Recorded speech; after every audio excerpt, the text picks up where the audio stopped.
Okay, now I hear him. Okay, hold on.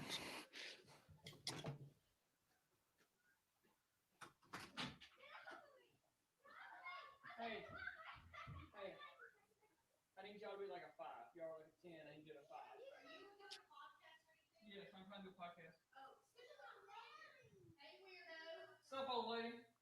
All right, y'all get out. Give me 45 minutes.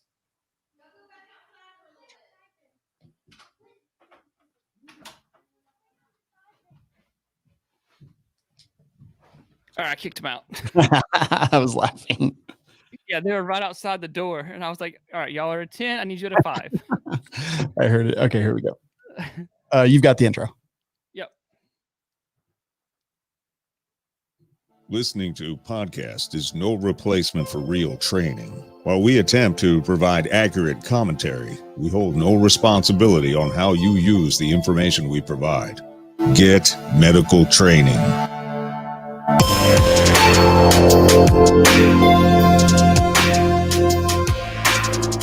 In the blink of an eye, everyday order can be replaced with once-in-a-lifetime chaos. Be prepared. This is the Civilian Medical Podcast.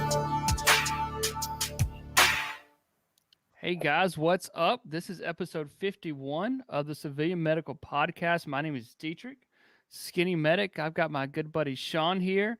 I'm glad you could come out of puppy love and come do a show with me. I know. I got a puppy, and like that's like my whole life now.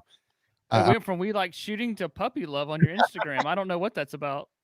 I was like, hey, check out this dog I got. And several people were like, keep posting puppy pictures. I think I'm just going to. I think she should just have her own Instagram page. She does. Oh, I totally missed that. Yeah, it's at Cherry the American, and she's adorable. All right, we'll put that in the show notes. We should go follow to see what she's doing during the day. Yeah, we were just running because we've got like a big office here, and we were just like, I was running around the office in circles, and she was just chasing me, and that lasted for about 4 or 5 seconds, and then I couldn't breathe anymore, so we stopped. But I think she had fun. I don't know. She should have her own office. I mean, I know you've got a couple offices that are open in there, so We do. I've got 3 that are open, something like that. Yeah, I'll give her her own office. Give her a nameplate in her own office. Yeah, ready to go. I love that. Perfect. Love that idea. What are we doing in this episode? So we ask on our Facebook page, the Civilian Medical, and then I posted in my Skinny Medic Facebook group some questions because just kind of just wanted to get some feedback because we get random questions. People send us on our messenger or post on the Facebook page or send us an email. But I kind of wanted to just kind of collect all those. And I don't know that we'll get through all of them, but we can run through some questions and hopefully this kind of helps some people out. Absolutely. This is a great idea. We should have been doing this kind of from the beginning, actually. Yeah, I don't think we've done this before. Like maybe we have. I don't remember doing it. So I don't think it was something interesting to do. Yeah, totally. And I was reading through the questions. I was like, dang, these are good. I hope Skinny Medic's ready to answer a lot of questions. No, I'm not. I was hoping you were going to answer them. Well, my answer for everything is suck out the poison. That's going to be all everything that you do. Suck out. Depends on what she looks like. Exactly. All right. First question. Here, I'll take it. Everyone talks a lot about IFAKs, but could y'all recommend supplemental gear? Example, what extra items would you carry for a group of people that may also have IFAKs on them? That's a good question. That's a great question. That's why I put number 1. Really, that's legit question.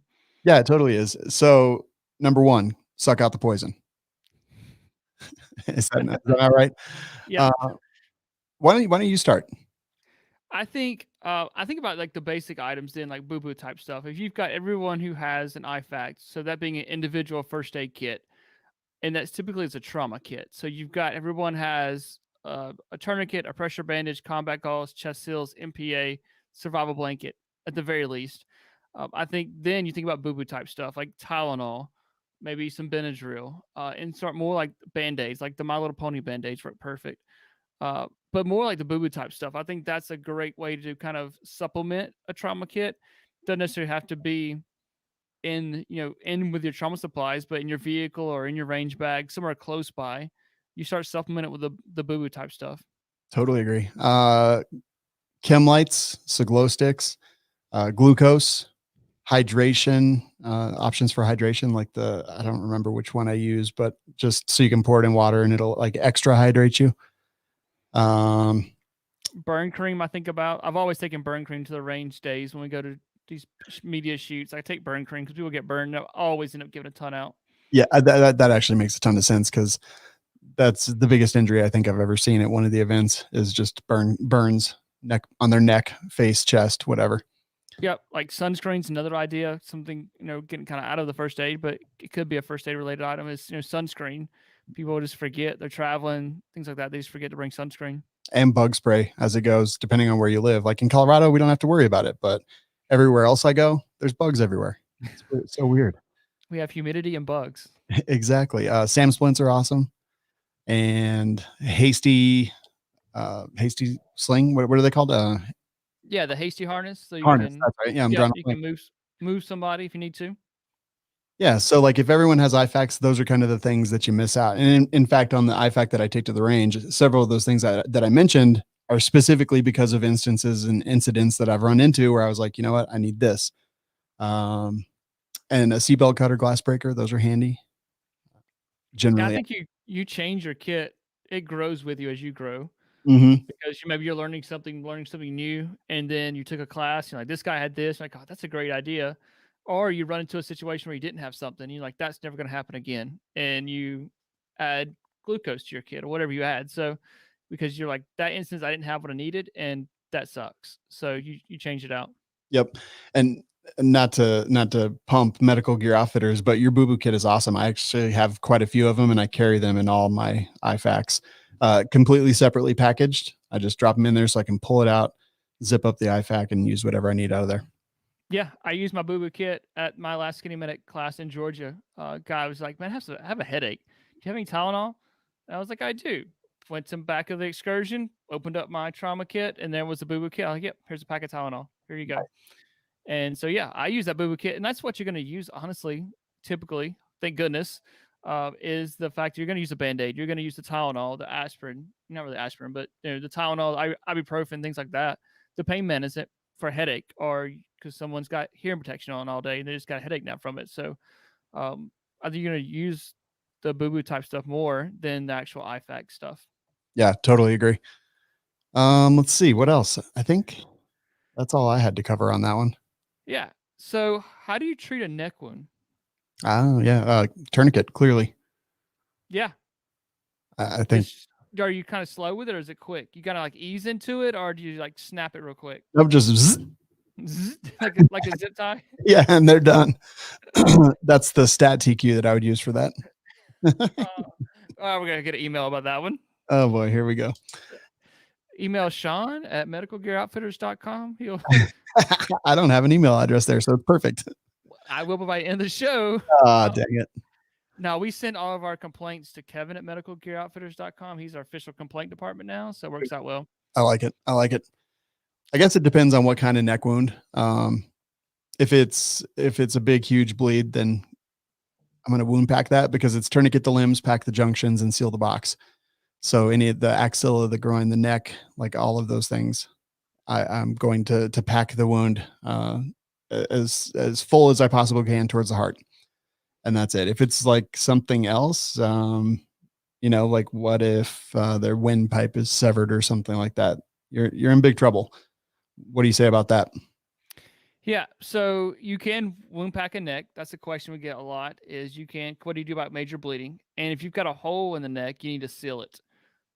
So we teach neck to nuts. You put a chest seal on it. So put a seal on it if you got a hole, but if you have bleeding, you got to control the bleeding.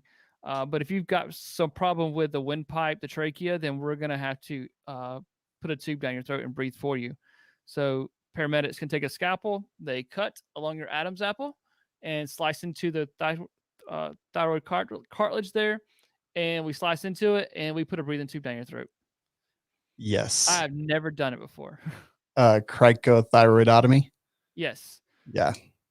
I've never done. I've done it on a mannequin. I've done it on dead bodies because we were training, cadaver lab, stuff like that. But I've never had the opportunity to do it in real life. I did it on recently deceased tissue. That's all I'm going to say. But so, I mean, clearly no idea if it was effective or not, but it was interesting. And it was way harder than I thought it was going to be, like way harder. There's more blood than I think people think about. Like they see that MacGyver's like, oh, just stabs a pin in someone's neck. Yeah. Like, oh, it's pretty easy. Yeah. But when you start cutting, like even if you don't hit the carotid arteries, hopefully you don't. But there's still it's very vascular there, and you start bleeding, and you lose your landmarks, and it can be pretty scary. But I know guys who've done it. A lot of the military guys do it.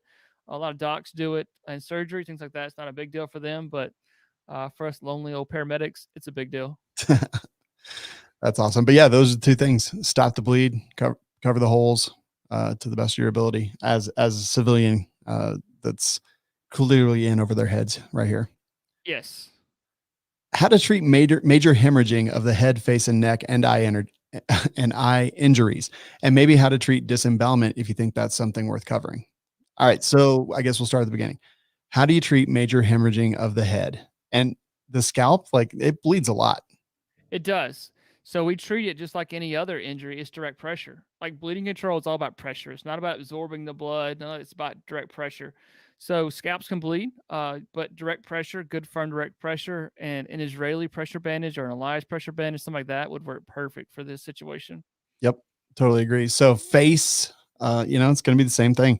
Yep. There's not any real life-threatening blood vessels in the face, but it is going to bleed a lot and it's going to be icky. So you're just going to have to get direct pressure and find the source of the bleed and get direct pressure on it as quick as possible. Neck, we just covered. Yep. Now, disembowelment. This is a evisceration. It's an interesting one. And I think the guidance from the Committee for TCCC has changed over the last couple of years and or not the last couple of years, but we'll say the last decade.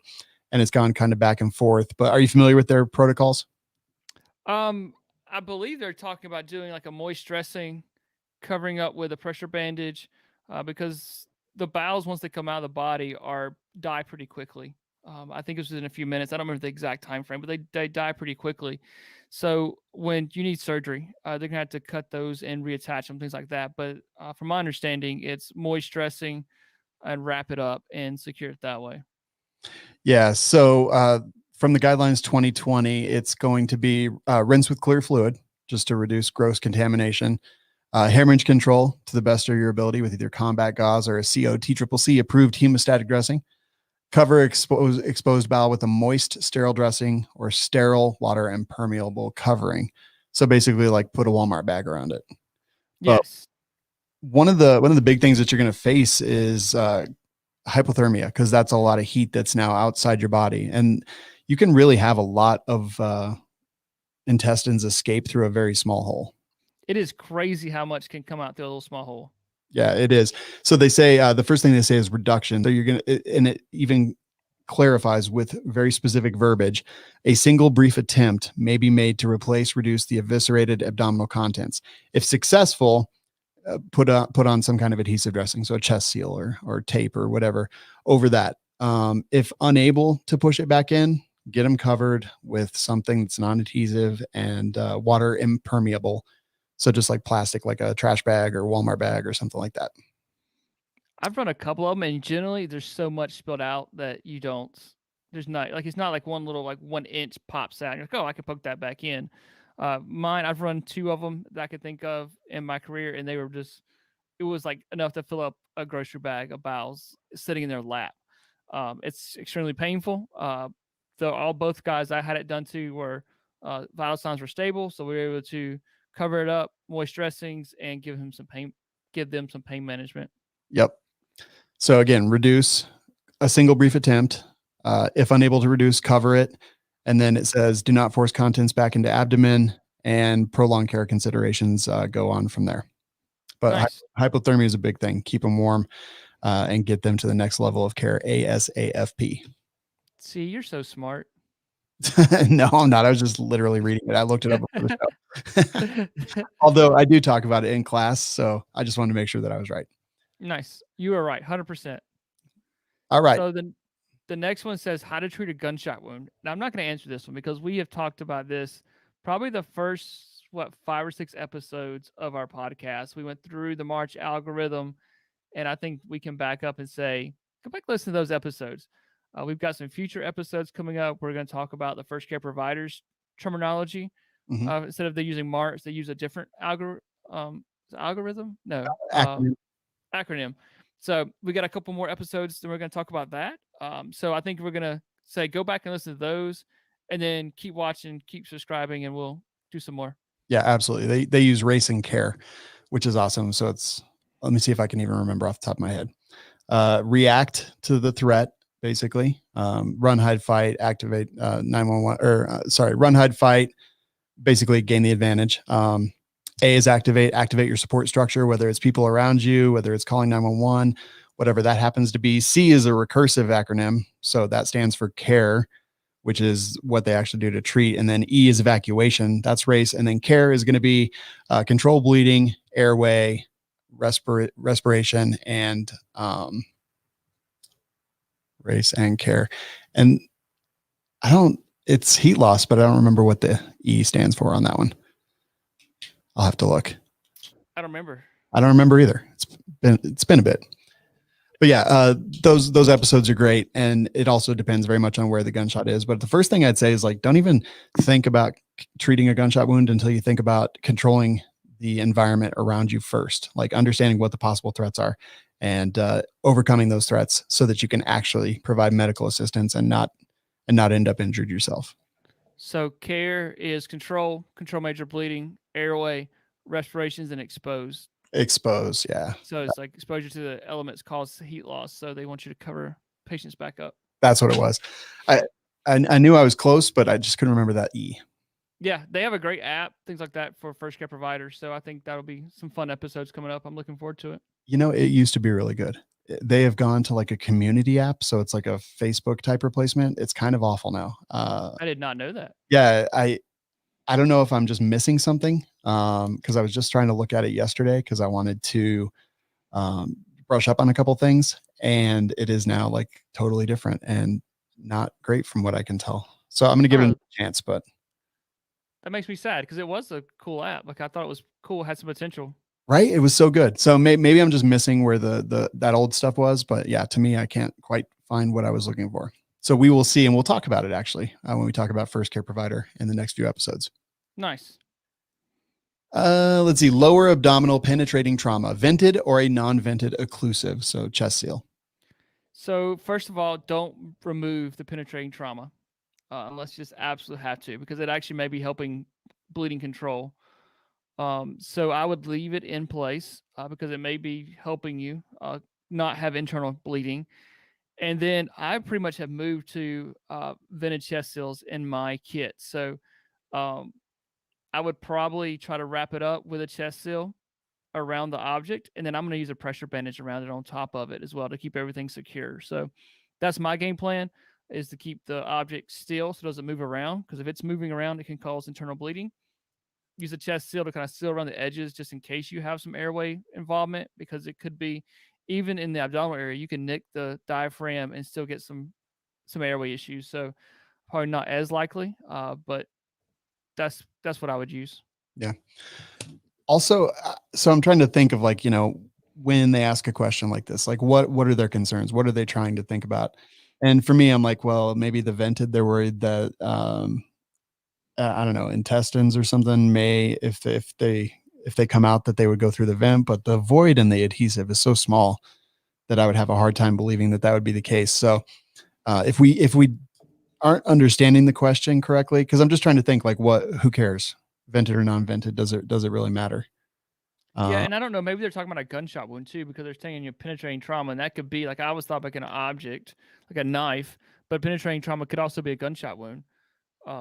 So, but there again, I think we teach sealed neck to nuts. But there's been some talk about that. Maybe it's below the diaphragm. You don't really have to need a chest seal.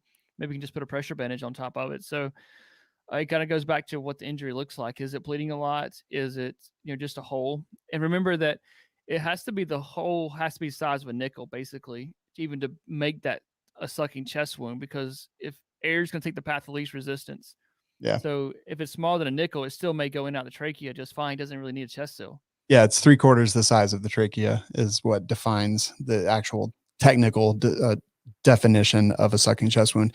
And then I'm also like, well, on the vented, non-vented, don't forget that even if it has vents, which is just voids in the adhesive, like you still have portions of it that have just pure adhesive. If you're really that concerned about it, just put the adhesive portion over the point of injury. But maybe I'm missing like the point, but really, like, who cares? I guess is my opinion without having further information. Yeah, I think guys get hung up on that vented, non-vented chest seal stuff. We see it all the time, and I'm like, well, if you have non-vented, don't throw them out. Like they're Yeah. fine. Yeah. If you're gonna use them, and the patient has penetrating trauma to the chest, and you put a non-vented chest seal on, they were doing fine, but now they're not. Well, then take the chest seal off, let it burp itself, let them breathe a few times on their own, and then put the chest seal right back.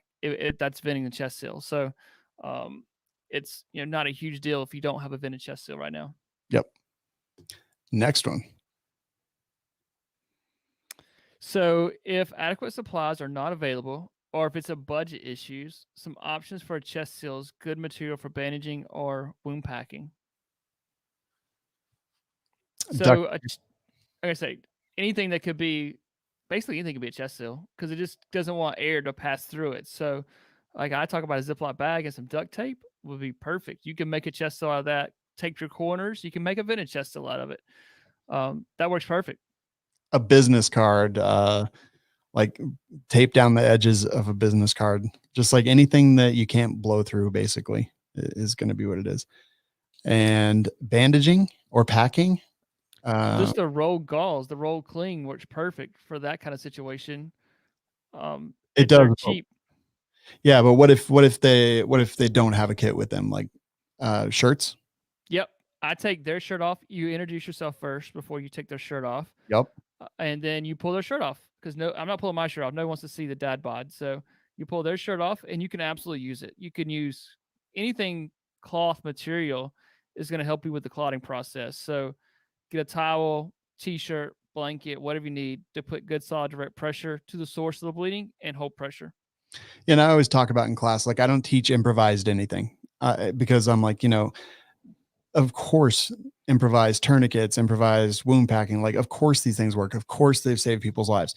It doesn't matter what you use as long as you understand why the actual stuff works. Like if you understand mechanical advantage or where to place a tourniquet or how to apply pressure and increase the force that you're applying without having to apply a ton from your own muscular system.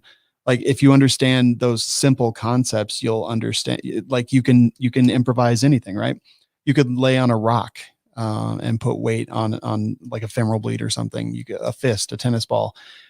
So when you talk about wound packing, like who cares what you use? Just use something that you can pack in there. It's understanding that you have to expose and identify the source of the bleed, pack to the bone, pack the entire cavity, and pack towards the heart. Like if you understand that, honestly, like who cares what you use? It's understanding the underlying, the reason that wound packing works is really truly the important part. Perfect. Well said. Something that's going to go way over Sean's head. Oh, really? I love this. This is hilarious. Who sent this in? It's probably, I think this was on the Facebook page post. You can go back and find it. Yeah, no, I mean, it's true and it's right. Like this is not my area of expertise, but also it hurts a little bit, but that's okay. He says, like different stroke presentations, depending on where the stroke is occurring, or reading a 12 lead and interpreting the area of the heart affected.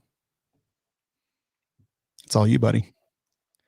So the 12 lead, we can talk about that one. That's the easy one.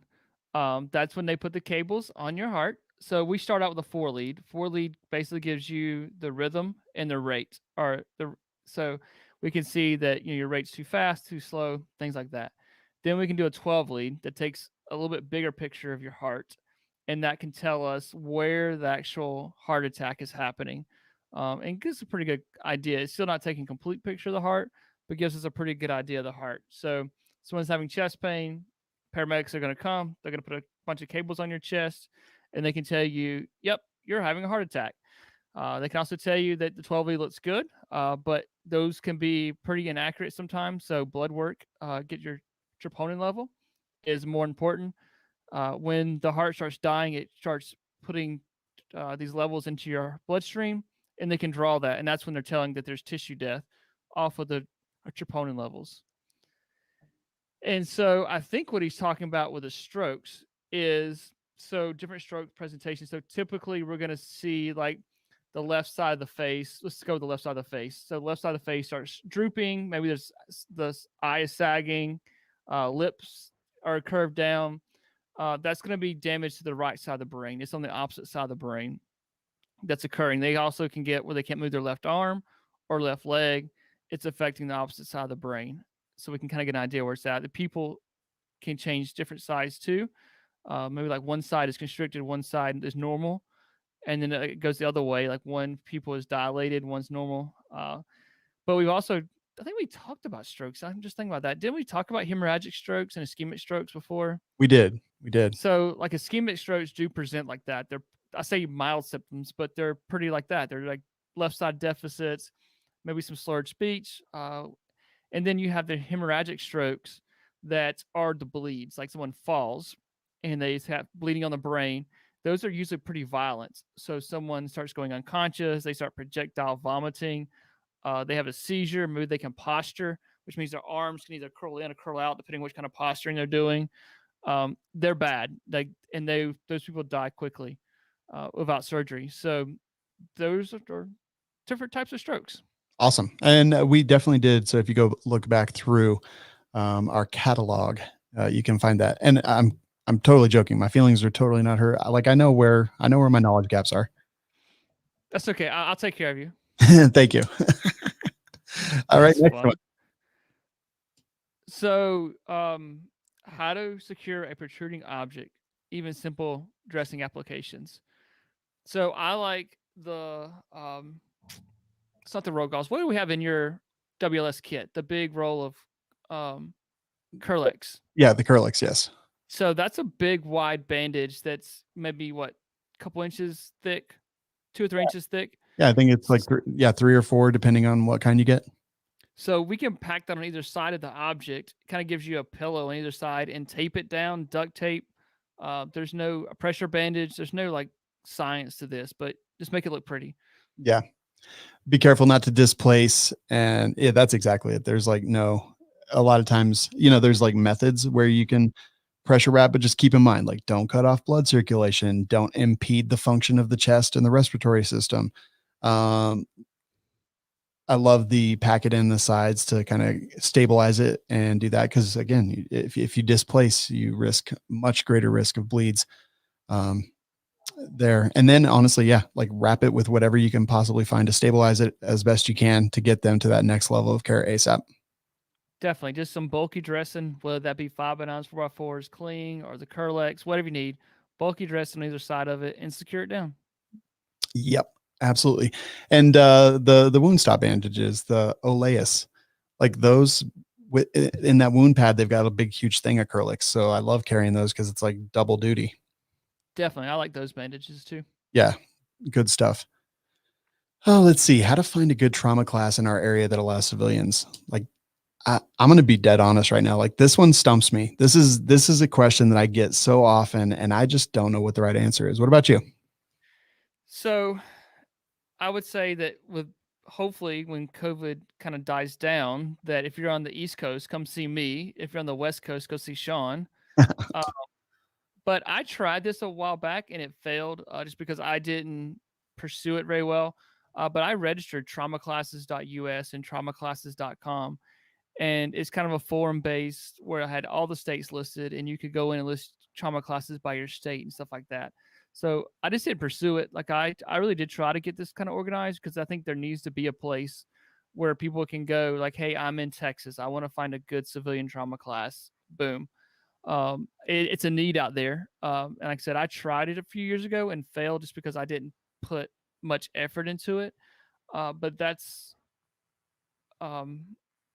it. And I think going to like First Care Provider, we talked about them. We're going to do some videos on their stuff. And then bleedingcontrol.org as well. You can search that website to find a Stop the Bleed class. But, those Stop the Bleed classes are an hour, hour and a half. I'm doing an 8-hour trauma course. Sean's doing an 8-hour trauma course. So there's not many people doing what we're doing for civilians that are have any kind of time linked to them. Yeah, I was reading ahead. Did you mention spent brass? I did not. He does stuff in California, if I Yes. remember correctly. Yes. And he knows his stuff. Like Yes, we've had him on the show. Yeah. In the early days. He's a good dude. Yeah, in Arizona, I believe, is Independence Training, and I've heard really good things about their class. And in fact, I want to go take their dirt medicine class because it looks fun. But yeah, it's tough, right? Like, there's a lot of people now teaching Stop the Bleed, but I don't. I'm not a huge fan of Stop the Bleed. Like, there's good things, and I get it that they're trying to get like as many people this knowledge. Like, it is a good thing, but I think that there's so much more that you can do, and I think there's so much more to it that just a base Stop the Bleed course doesn't cover. So Stop the Bleed is great. Everyone should take that class, whether it's first care provider or STB. Take it, but always be looking for that next thing. And the problem is I don't know where to tell you to look.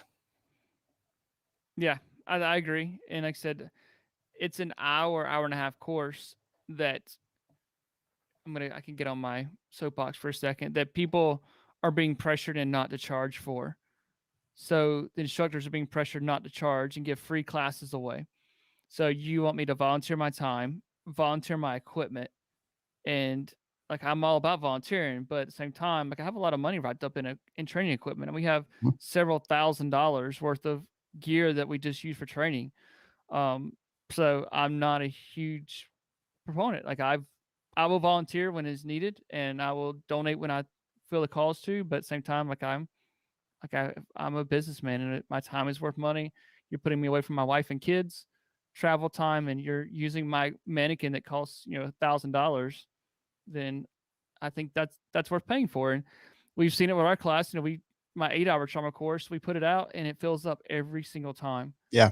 So people are willing to pay money for good quality training, and I think they're willing to travel for good quality training. So putting out there is what people want.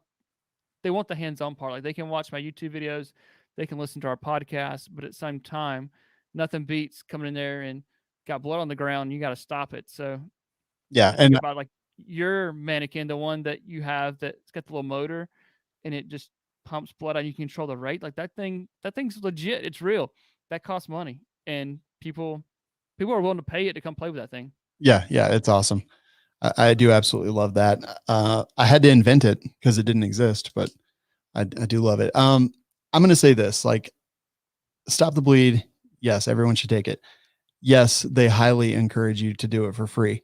And I am planning actually on doing some free classes, but the prime reason is to get the knowledge out there, even though I don't feel like it's as um, broad as it needs to be. But I'm going to use it to push people into my 8-hour civilian medical course. Like, I'm going to use it to push people to more medical training. So yeah, some people may come in and get an hour and a half and think that they're then experts, but I'm going to do some of it just because, like you said, like, yeah, I kind of do want to donate a little bit, but it's just going to be really to feed, the longer course.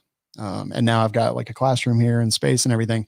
So I'm going to do a little bit of that and see kind of how it goes, but it's definitely one of those things. Yeah. It takes a lot of time, effort, training, equipment, money. I mean, just running a class, running the blood pumping station and the meat packing and all that stuff. It's like, it's a couple $100. So it takes money, but I'll definitely do some and see how that goes. Yeah, I mean, I volunteered this past year. We taught several high school students Stop the Bleed course, CPR, stuff like that. So I don't mind volunteering where it's needed, but at the same time, I'm pretty like, all right, I'd rather be at home with my wife and kids. So Mhm. Yeah, I'm 100% with you. Let's see. Whose turn is it? Mine? I think so. It kind Yeah, of flows right into what we were talking about. it really does. What to look for in an emergency response training instructor and what calls to ask about look for. Why don't you cover this one first? So I think you look at their background and kind of ask around for people who have taken their class. Like, that's a big one for me. It's like, all right, you took this class. What did you think about it? And kind of asked about feedback from their students, and don't go by just what they're posting on social media, posting on their Instagram. So someone could look fantastic on their Instagram page, but when you start asking prior students, like, man, this guy didn't know what he's talking about. He did some pretty scary things, or he doesn't know what he's talking about. He was teaching old information, things like that. So I think asking around is there. And for me, just throwing it, like, I ask if after every single class, Did everybody think they got their money's worth?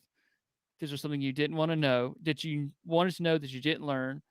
And let's talk about it. And every single time, people are like, "Man, I have my money's worth by lunchtime." Yeah. And no, you covered everything. So um, I think reaching out to their other students and find what's going on is there. I was sitting in a class, it's about probably a few years ago now, and the instructor kept saying, "Well, my military buddies tell me this. My military buddies tell me this. They tell me that." And Candace had to stop me because I wanted to raise my hand, and be like, "Have you ever applied a tourniquet in real life?" And or even in training, like with a mannequin, like, have you ever legitimately applied a tourniquet? And she wouldn't let me raise my hand. But like, I don't think this person had ever even done one in training, like on a mannequin or anything like that. And like they're teaching a stop the bleed course. And I was like, you're driving me crazy. Um, so that's what I think. Yeah. Yeah. Completely. Um, yeah, for me, it's reviews. Like I always go look at the reviews and I throw out a lot of the 5 stars. I throw out a lot of the 1 stars and I find the truth somewhere in the middle, just like life. The truth is probably somewhere in the middle of everything. And it's actually one of the things that I push. Like I will honestly stalk my students if they don't leave a review. And I absolutely, if someone leaves me a 1 or 2 star review, I will publish it right on the website. It'll be out there for every single person to see because I think that helps people come to a conclusion about taking a course. I've never had anything but 5 stars. And I do chase my students down. Like I keep track of who leaves them and who doesn't. And I'll just continue going after them. Cause we usually have a good rapport built by the end of class. So it's not like I'm like showing up at their house. Knocking on the door. Hey, I need a review, please. Yeah. And I don't do the reviews because I think it's like an ego thing. I don't, like I said, I don't care if it's a 1 or a 2 star. I think that it helps people who are out there evaluate my class for themselves because they go and they read them. And honestly, like, yeah, I think at this point I have only 5 star reviews, which is probably not great, but it is in people's own words. And I've had PJ corpsmen, combat medics, emergency room doctors, RNs, PAs all come through my class and they've all left me reviews and they've all been really good. But for me as a civilian going out and finding stuff, like when I can go read reviews in real people's words, to me, that speaks volumes about it. And it tells me kind of everything that I need to know. Yeah, I agree. I mean, if I'm thinking about taking a pistol course or a rifle course, even something outside of medical, like I'm going to go read the reviews and kind of talk to some other people because it's a small world. Like the internet has made us a small world and it makes it so you can talk to people and go, "Hey, yeah, that was a legit class. It was fun. Got my money's worth, learned a lot," or, things like that. So I think asking questions about instructors is important, and instructors can't lie anymore. Going, "Oh, I've got this, or I've done this, I've done this, I've done this, I've done this." They will find out very quickly they haven't done that. So the Yep. instructor being honest with you and saying, "Hey, this is what it is. This is what I'm here to teach," then I'm okay with that. Yeah, I think it's awesome.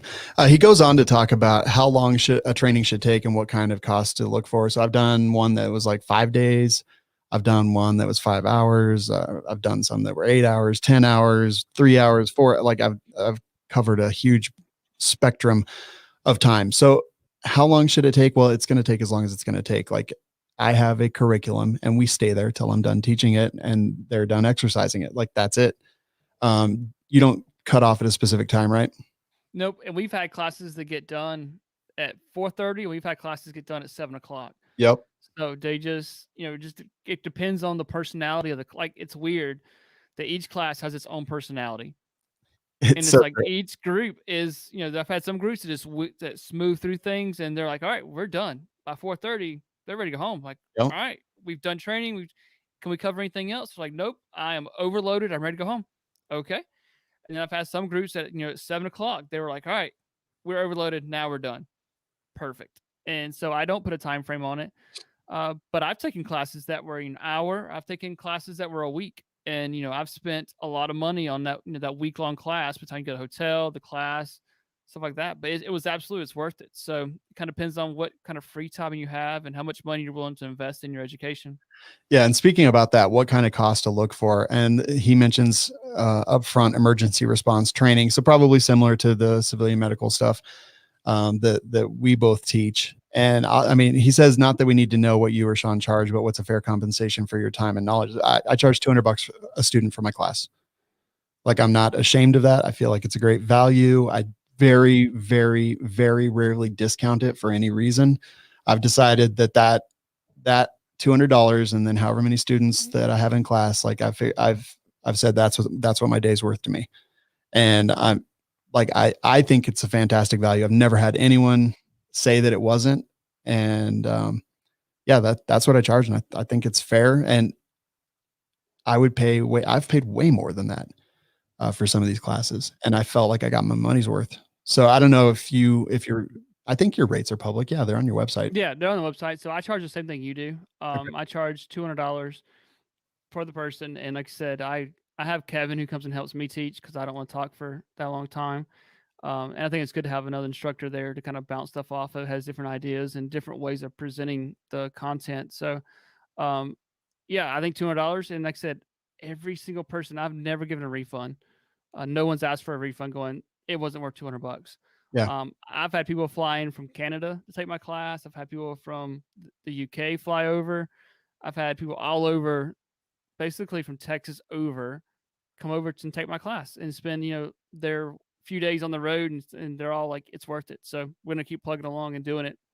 Yeah, like some of the other ones that I mentioned earlier, like they range anywhere from $200 to $400 or $500, just depending on what they are. And I think it's a great value for me personally. Like I would easily pay $300, $400, $500, depending on how long it was for some of these classes. And yeah, I think that's a reasonable.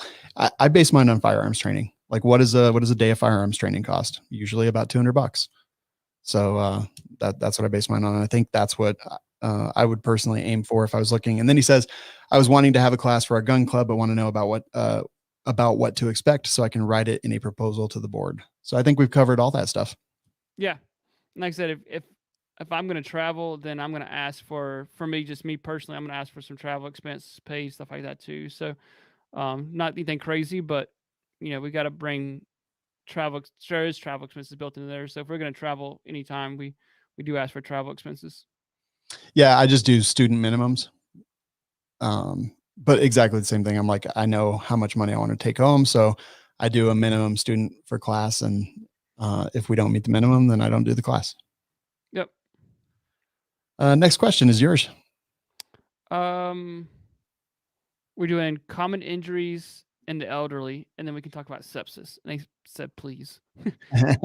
So common injuries for elderly are falls. They trip over rugs, they trip over their feet, and they fall. They break their hips, they break their pelvis. That's a big deal for elderlies. They don't do well with those surgeries, post hip, post fractures, things like that. So falls, burns is going to be another one that are common in elderly patients because their reaction time is not there. So they put their hand on something hot. It takes a few extra seconds for their brain to realize, oh, that is hot, and pulls it back. So burns can be an issue just because of their brain isn't as sharp and as quick as it once was. So, but falls is the major thing that we run with elderly patients. And then sepsis is a super infection. It is a form of shock. So we talk a lot about blood and fluid loss and stuff like that, but it's a form of shock. So they get some kind of infection from like a UTI, pneumonia, whatever, skin infection, and then they start running a temperature, and then their body can't compensate for it anymore. So then it starts going, all right, I'm gonna compensate. I'm gonna speed the heart rate up, speed the respiratory rate up, and it finally does like any other shock. It says, "Holy crap, I can't compensate anymore," and they start to fall off. So these people need strong antibiotics, IV antibiotics, and get the source taken care of. Yeah. Head injuries. Did you mention that? I did not. That like the falls lead to lots of head injuries. You see a lot of old people that have black eyes and stuff from falling down. Another thing, and with talking about the falls, is right now with our brains, it's pretty solid in there. It's packed tight. The brain doesn't move. But when we get older, the brain actually does start to shrink a little bit, and there's a little bit of gap in between the brain and the skull.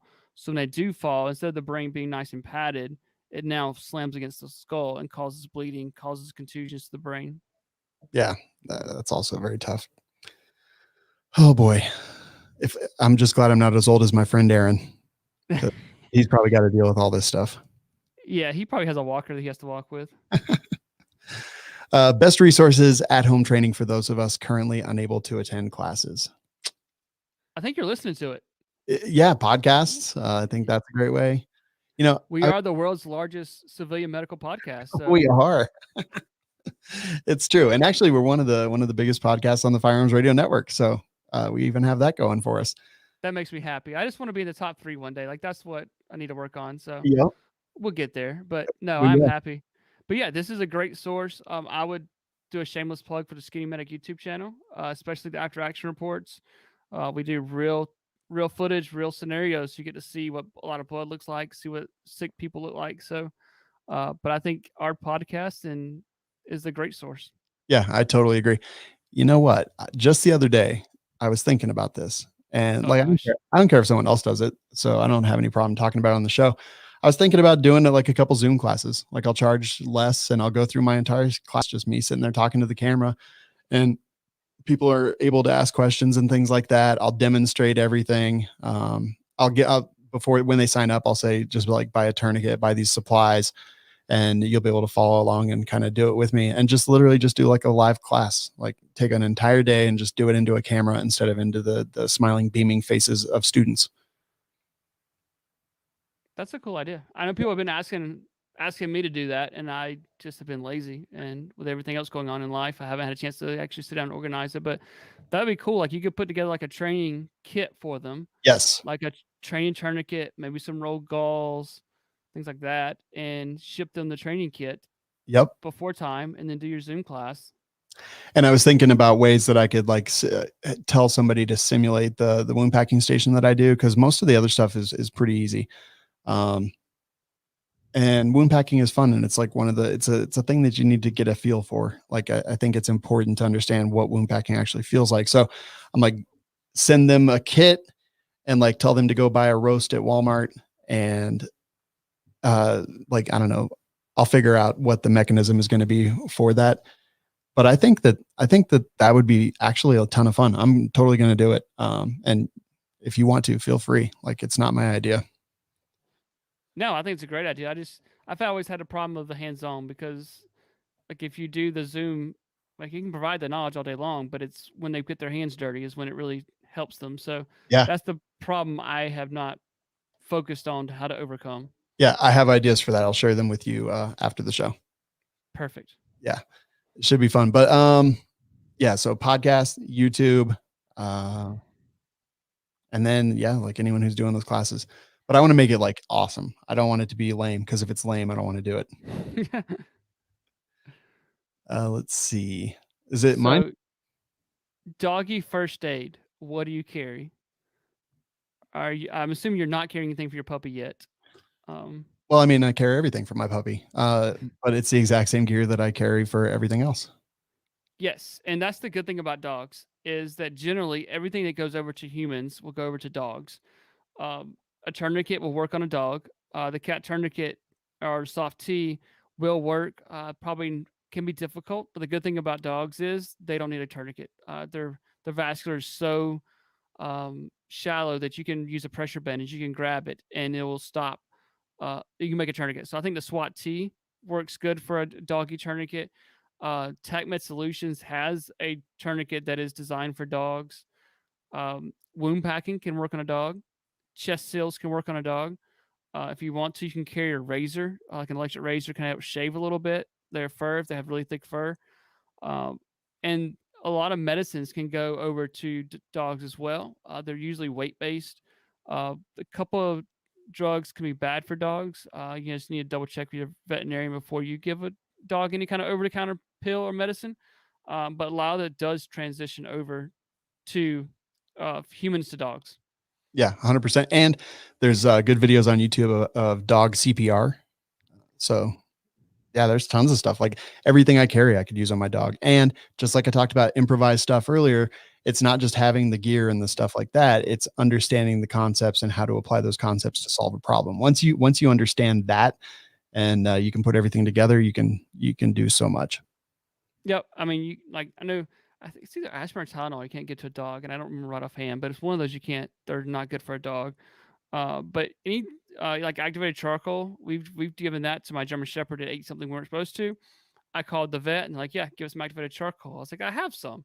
So we were able to do that and take care of it. So a lot That's of it does transition right into what you can do for your dog. Love it. Oh, of course, this is my question. How to treat a gunshot wound to the buttocks? First, you have to suck out the poison. Yes. Yes. Let's see. I mean, it's tissue, right? Like my big worry for a gunshot wound to the buttocks is going to be that it passed through and did structural damage to the pelvis. If you get up there, you have to worry about the femoral artery. But there's just a lot of tissue, like fat tissue, depending on how thick you are. And has anyone died from a gunshot wound to the buttocks? I mean, Not probably. that I could think of, but I mean, not that I've run, but yeah, I mean, I would be thinking about major bleeding. If it goes in, it can still circle around, maybe hits the femoral artery. The inferior vena cava is a large vessel system running down. Could have some major bleeding, but you would treat it like anything else. Wound pack it and slap her on the butt until a good game. Like, I don't know what you do about that. Yeah, exactly. Chest seal it. And honestly, like fecal staph infection, be careful just depending on where it is. Yes. Clean it. But yeah, like it's just a lot of tissue back there. Oh man. Of course Oh you man. this one. Yeah, I swapped a couple of them around when you got that one. I was like, well, then I'll take this one, and then you can take the one after that. I think it works perfect for our personalities. So, Perfect. why was Prep Medic able to pass you on subscribers so quickly? I think I know who wrote that one. Oh boy. Oh boy. He's younger. He's better looking than me. He has better video quality than me. Better audio, better lighting. Um, he just got lucky. Yeah. I think it's just luck. I think the YouTube algorithm was focused on him because of his dead eyes. I think so. I think I mean, his hair, like it just had it going on. So Yeah. I think they locked in on it and said, this guy could be something. And they promoted one of his videos on the main page and it took off and he got super lucky. So, but he doesn't have a podcast. Like he doesn't have a podcast. No. He's he's flying. He can't figure out what he wants to do for a living. At least I've settled down. I figured out what I want to do for a living. Yeah. And he can't figure out what he wants to do. He's bouncing all over the place. Like first he was this tac SWAT guy, then he was a fire guy. Now he's a helicopter guy. So he just can't figure it out. Just wishy-washy, man. Like, But no stability. Right. But we're gonna have him on the podcast next. He's the next episode coming out. So I think he's pretty scared of us. I think he's afraid we're gonna beat him up. Yeah, we'll cover a lot of this stuff, just like how he got lucky, because it's clearly not quality of content. That's no way. ridiculous. And I mean, the quality content's not there. Like his reviews are terrible. Like I don't even watch them. It's ridiculous. I just don't find him that interesting. Oh, he's gonna kill us. All he right. does listen to our podcast though, and he is a subscriber of the podcast. And Is he? Yes, he told me that when that last one came out, he was like, as soon as it downloaded, he was listening to it. So Okay. maybe he's learned a few things. Well, I was just joking. None of that stuff's actually true. He's very talented, and we're lucky to know him. Yeah, like it is funny that like on Instagram we had this little beef going, and people were like legit think we're mad at each other, and we probably talk once a week on text message. You know, just different things. Like I am actually super proud of him. I'm glad he passed me. He's doing good. But yeah, like he's an affiliate of ours at Medical Gear Outfitters. He supports us. He's done some reviews for Medical Gear Outfitters on us for us his channel. So no, he's a good solid dude. We just give him a hard time. Yeah, he totally is. I'm actually looking forward to the next episode. It should be a blast. I actually gave him a certificate after training him so he could get his concealed carry permit in Colorado. Nice. Yeah, a little unknown trivia. I don't know if he actually used the certificate or if he actually went to a real trainer to get one, but we'll find out. We'll ask. I'm going to add that to the show notes for next week. Did you really use Sean's training or did you go somewhere else? You're like, this guy's shady. I'm going somewhere else. Yeah. Since Viagra works by directing blood flow to the penis, would taking 2 Viagra work just as well as a tourniquet for a limb injury? I don't think it. Okay. I don't have any firsthand knowledge, but I don't think that it just improves blood flow to the penis, right? Like, doesn't it open like all the vessels, so it improves blood flow throughout the entire body? It does. Like it increases blood flow to the entire body, which is why you're not supposed to take nitroglycerin, things like that, for 24 to 72 hours ish post taking Viagra or something like that, because nitro increases blood flow as well. So you're increasing blood flow to the penis area, which is technically making a tourniquet to the penis, which is why they say if you have an erection past 2 hours, I think you should go to the hospital. It's because you have a tourniquet on, so that's why. Interesting. Yeah, I priapism, right? Isn't that what that's called? Yeah. Yep. Yeah. I don't think it would work. I think you bleed to death. Yes, it's just going to dilate the blood vessels and increase. You're just going to bleed out faster, so it wouldn't necessarily work. Oh boy. But I mean, good. I'm not an expert on Viagra either, so just we'll put that out there. Just same. Not yet, at least. Yes, maybe one day I'll have to take the blue pill, but right now, no, I'm good. That's awesome. All right, last question's yours. So, how about, given the possibility of social unrest widespread throughout the country, what should a person have on hand to care for himself, his or her family, those close to him, and where can I get those supplies at a good price? Wow, did you write this question? I did, actually. I added that second line, like, oh, and where can we get this at a good price? Because that'll be a perfect segue into medicalgearoutfitters.com. Oh yeah, that's actually where due to popular demand, I sell kits in all my classes, and I get them all from medicalgearoutfitters.com. In fact, it's the civilian medical kit that you sell and the MFAX as well, which I'm out of everything. I need to order more. I just haven't had a chance yet. But yeah, that's the place. Like, that's where I buy stuff. When people are inevitably in every single class, people ask where they can get stuff, and I always mention, the big ones. But I'm like, if you've heard of Skinny Medic, and everyone in class always has, except for one old lady. She hadn't, but I think she was going to go home and watch all your videos and maybe subscribe to the podcast, in which she wasn't an old lady. She was just a very nice, mature lady. But yeah, I'm like, email Sean at medicalgearoutfitters.com. I'm like, this is Skinny Medic. Like, you know him on YouTube. Like, his family's amazing. It's how he puts food on the table, and that's where I buy my stuff. Like, I could order from Amazon, but I'd rather order from Skinny Medic. And medicalgearoutfitters.com, coupon code civilian medical saves you money. And yeah, that's awesome. But yeah, just to think about what you should carry on yourself. I think about an ankle kit. That micro trauma kit that we made up for you is a great idea, because you're putting a cat or another soft tea or something like that in another pocket. You're doing a trauma kit. So the Stop the Bleed kit, something to keep major bleeding on the inside is what, or not keep major bleeding on the inside. I probably shouldn't say that.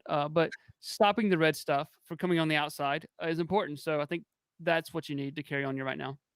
Totally 100% agree. And again, that's medicalgearoutfitters.com, the sponsor of the Civilian Medical Podcast. And again, Skinny Medic. Yes. All right. So go there. Any last words this was actually awesome. The Q&A is great. Yeah, this was fun. So we'll roll through. We've got a few more episodes planned out, and then we'll ask some more questions. So this was fun.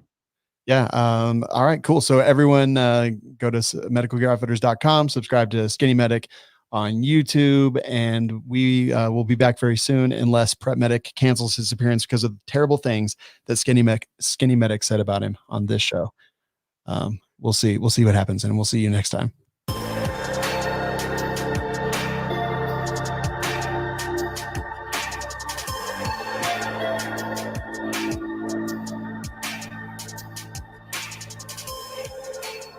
Find us and subscribe at civmedical.com.